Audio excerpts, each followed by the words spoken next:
ও মা, মা তোমার জন্য একটা শাড়ি আর মিষ্টি আর আম এনেছে।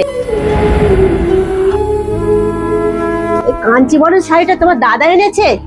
এই শাড়িটা আবার মানুষে পরে? মিষ্টি আর আম এনেছে, রাখো এখানে। যেখান দিয়ে সেইখান দিয়ে বেরিয়ে যাও। বলছি কি মা, আমার দাদা ভেটকি মাছ খেতে ভালোবাসে, ফ্রিজে ভেটকি মাছ রাখা আছে, ওইটুকুনি মাছ রান্না করে দেবো। ভেটকি মাছ রান্না করবো মানে? কেন, তোমার দাদা কি বাড়িতে খেয়ে আসেনি? দেখো, একটা কথা কান খুলে শুনে রাখো, এ বাড়িতে আত্মীয় স্বজন এলে আলু ভাতে ডালি হয়। কি, আমার দাদা শুধু ডাল আর আলু ভাতে দিয়ে ভাত খাবে? হ্যাঁ, ডাল আলু ভাতে দিয়েই খাবে।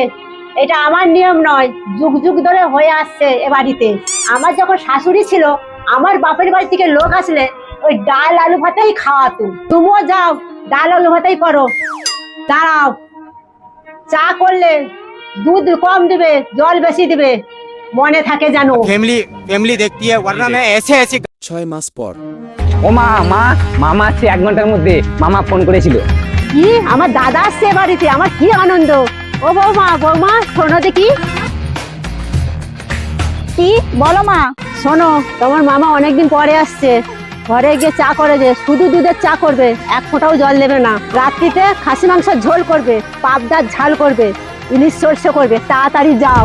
কিন্তু মা, আমি শুধু ডাল আর আলু ভাতেই রান্না করব। কি, আমার দাদা ডাল আলু ভাতে খাবে? আমার দাদা অনেকদিন পরে আসছে, ডাল আলু ভাতে আমার দাদা খেতে পারবে না। এটা তো আমার নিয়ম নয়, আমার শ্বশুর বাড়িতে যুগ যুগ ধরে হয়ে আসছে। আমার বাপের বাড়ি থেকে যখন লোকজন আসতো, আমার শাশুড়ি ডাল আর আলু ভাতেই খেতে দিত। এত কিছু রান্নার আইটেম করতে বলছো, আপনার দাদা কি বাড়ি থেকে না খেয়ে আসছে? এরকম বউ বিয়ে করে নিয়েছি আমাকে হার জ্বালানোর জন্য? মাতারি গো ভাই।